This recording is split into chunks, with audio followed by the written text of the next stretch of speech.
Hey, welcome back to the show. This is Shaun Spins, and I'm your host, Shaun, and this is episode 18, or maybe episode 1000? I'm not sure. Now, we're going to go with episode 18. I hope everybody is safe and well, and I made that video the other day. I'm really upset about the harassment and bullying and misinformation I've been hearing online and on YouTube, and another person, I got to hear their story that somebody was making fun of them for being visually impaired and calling them retarded. And I cannot get over this going on YouTube or just anywhere, and it's very upsetting. And I'll say it again, don't be afraid to report things. And also, I'll say this again, be nice to each other. So what do we got going on for episode 18? Request hotline. We have a request hotline? Play the tape. Hi there. I'm calling you from AT&T DirecTV to let you know that your existing account is qualified for 50% off. Did anybody screen this call? That's not a request. What else you got? A movie based on a band from 1991. A movie based on a band from 1991.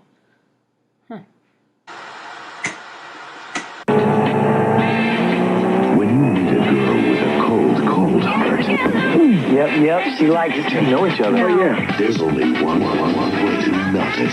Drop that zero and get with the hero. Just add ice. Sometimes I'd like to do something really wild just because I never have. Vanilla ice. Homeboy, this. You ain't true to yourself. You make me feel special. You ain't true to nobody. Cool as ice. Rated PG. I don't own any Vanilla Ice merchandise, nor have I ever seen that movie.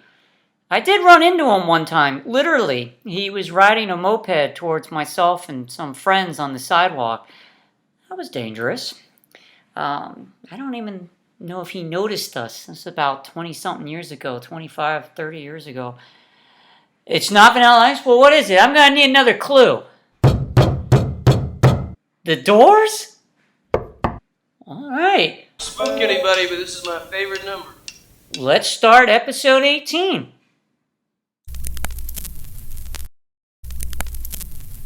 Now, I love the band The Doors, and the album we're going to be talking about today is L.A.Woman. And no, we're not going to be talking about the 50th anniversary edition. We're going to be talking about the original album, and I don't have a copy of the 50th. I have several other variations of L.A.Woman, yet I just can't afford to get the 50th anniversary. It's been quite something recently with these anniversaries, the prices. I think the most absurd would probably be the Nirvana 30th anniversary. I mean, I would love to get that, but it's just too much money. Now, I've liked the Doors for a long time, and I don't know where it came from. I don't know if it came from my dad. I don't know if it came from seeing the movie that came out in 91. I don't know. I was getting a little nervous that we were going to have to do that Cool as Ice movie from 91, and I've never seen it. I have seen the Doors movie quite a lot from 1991. And that movie and several other VHS tapes of the Doors I used to check out all the time from Blockbuster. I would ride my bike like 3, 4, 5 miles, wherever it was, and constantly check out the same groups of tapes from the Doors, either the movie or these other little tapes that had concert footage or things like that. And the other tape I checked out all the time was a Stevie Ray Vaughan concert. I got to check them out so many times, I'm surprised the clerk didn't just say, you want to just buy this? Like, you've already paid for it 4 times already. Just love the band. I used to sit in the driveway listening to the cassette tape of the greatest hits of the Doors after school. I can specifically remember doing that, and then I would listen to my father's records in the den. I remember one time my dad said to me too, he said, it's okay to like the band, I just don't want you to end up like Jim Morrison. That's a pretty powerful thing he said. Now for me personally, I like L.A.Woman a lot. And probably because I like Jim Morrison's songs. I am convinced that most individuals that like the Doors, they like Robbie Krieger's variation of the Doors. If one was to say, what songs do you like? probably going to pick out a bunch of Robbie Krieger songs.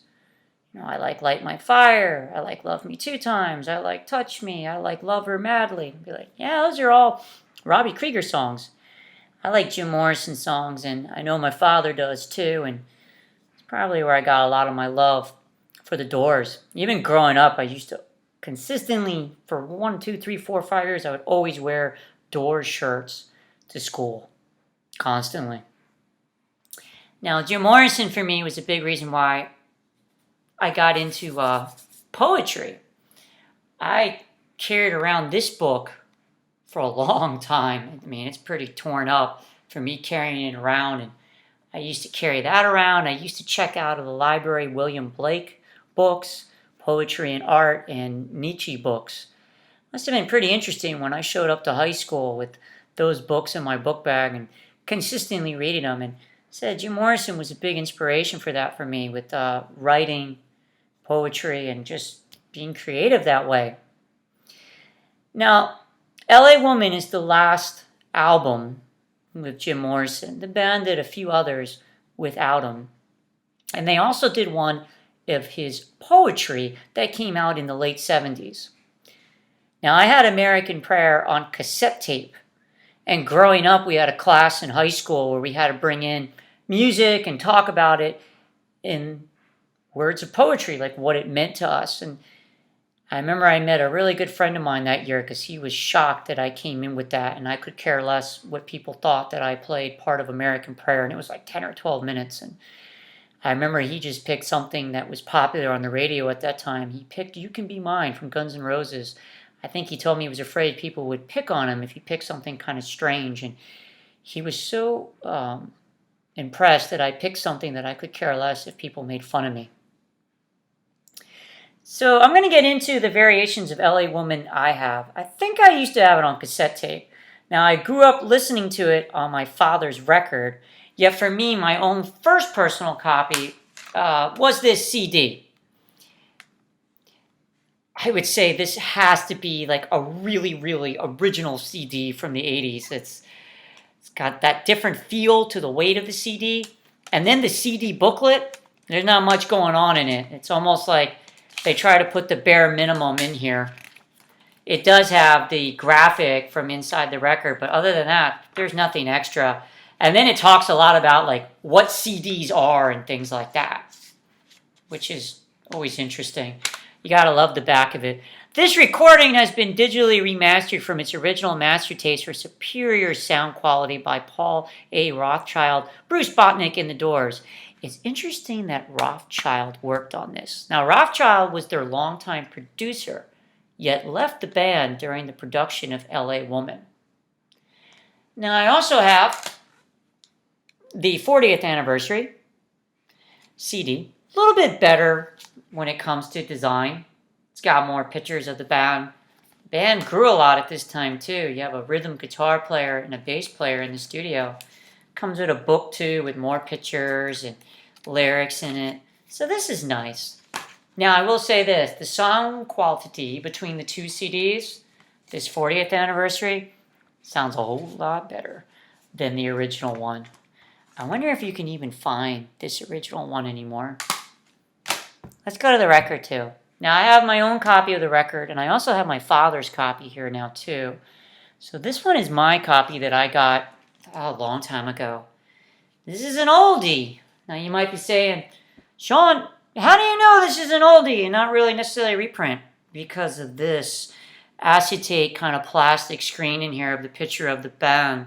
You know, it's see-through. If you take out the sleeve, it'll show the other background of the album.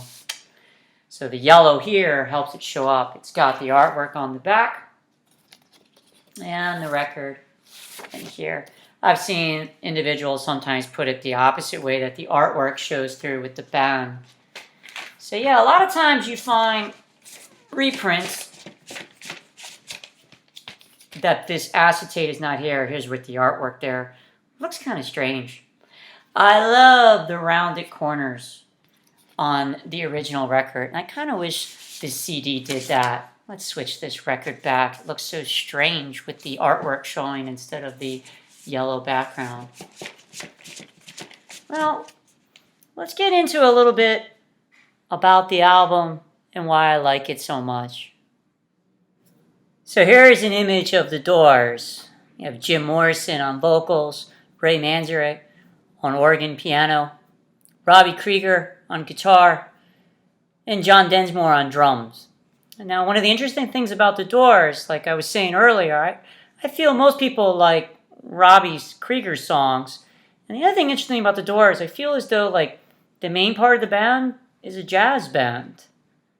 And even the way Robbie Krieger plays guitar with his fingers, it's very interesting. Like different usage of a Gibson SG than what I heard in a band like Black Sabbath. One of the interesting things about this image of the Doors is just how much they've changed. It's amazing when we go back to bands, 40, 50 years ago. Just in a few years, they changed so much. It almost feels like they've aged 20, 30 years. And images of the Beatles, the Beach Boys, and these bands feel like they've gone through 30, 40 years in the span of like 3, 4 years. It's really interesting. Now, L.A.Woman, there's a bigger band. This great picture in the studio. And as I said earlier, the longtime producer left. Some feel it's because didn't like the way the songs were going. Some feel it's because upset about what happened to Janis Joplin. And I imagine didn't feel like working at that time, being very sad about her passing. Now, this album to me just has this real interesting feeling to it. It has this feeling almost like just a jam session. And everybody's having a good time. Now, my favorite song on the album is the first song, The Changeling. It just keeps pumping it. It just keeps going and going and like crescendoing. And I would love to be in the room with the band. You got the wah guitar going. It just feels like everyone's just getting so into the song. It's awesome. It goes into Love Her Madly, which is a Robbie Krieger song, which was the single from the album. I imagine a lot of people might think like Riders on the Storm or L.A.Woman was the big single from it. Love Her Madly was, going back to that Robbie Krieger idea. Now, Love Her Madly is a great song. My other favorite track on the album is Been Down So Long. It's just got such powerful vocal delivery. Cars Hiss By My Window, I also love. L.A.Woman, I think I liked more growing up the song. Nowadays, it's okay. I remember being amazed as a child learning that Mr. Mojo Rising was Jim Morrison, all mixed up. You got the cover of Crawling King Snake. And then, towards the end, you get Riders on the Storm with that rain effect. I will say one of the interesting things about the 40th anniversary is you have outtakes of a lot of these songs. And Riders on the Storm, you can hear Jim talking about wanting these effects added in there, the thunder and stuff like that. I can imagine the 50th anniversary is going to have a whole lot more stuff. Just like I said earlier, the price. I remember at a record store day a couple weeks ago, they did one for Morrison Hotel, and I think it was like the same 2 songs like 15 times. And I was like, that's a lot of money to hear like 12 takes of the same song. This L.A.Woman to me, though, is just such a powerful album. I just love it, and it makes me wonder what the Doors would have been like if Jim Morrison got help and he was still there. I imagine the albums would have gotten heavier in the blues and just been very soulful. Let's go back to the album for one last thing here. Now, most of my albums I don't put in a lot of plastic. Now, this one I have it just in a sleeve, nothing special. And I know someone might go, boy, this album's pretty beat up. It's got the ring wear and stuff like that, but it just feels right for a 50-year-old album, especially this album. It's got to have some character to it. It shouldn't be so pristine. Similar to the Jim Morrison poetry book I shared about. It's a wonderful album. If you're a person that's only heard like the first Doors record or like greatest hits, I really recommend it. Lately, I've been meeting a lot of people that like the Doors because of Waiting for the Sun. Not a favorite album of mine. I like the Soft Parade. I like the song a lot at the end. Do I like the whole album? Not necessarily. This album is just special. It's got this different feel to it. I mean, I remember being told when I was little that Morrison recorded some of the vocals like in a bathroom. It's a different feel. It's not a fancy studio feel. It's got a lot of passion in it. One of the interesting things about the 40th anniversary also, like I said, the outtakes and stuff. As I said, my favorite song is The Changeling. And there's a different take of it. And you can actually hear Morrison's voice just go. Like it's just done. He can't give any more. And that's pretty neat to hear it. One other thing, too, about the outtakes. I like all the little banter in it, too. And you can kind of get from listening to it that Jim Morrison must have been a bit of a pain in the ass to deal with in the studio. He just kind of has a different way about himself, and kind of reminded me a little bit about like Sid Barrett in the studio, like, you know, trying to chase him with a microphone, like, come back, Sid. And I imagine Morrison just wanted to play around a lot in the studio, and I can imagine the rest of the band's like, we got work here, Morrison, let's go. It's a great album, though. If you end up getting the 50th anniversary, you have to let me know in the chat what you think, but I recommend the album a lot. It's a great album. And you don't have to get the 50th anniversary to experience it. You can go out, get the original. And like I said, if you're going to get a CD, 40th I find is better than the original CD. And I wonder if the 50th anniversary is going to be any different, or if it's just going to be the 40th in a new package. I don't know.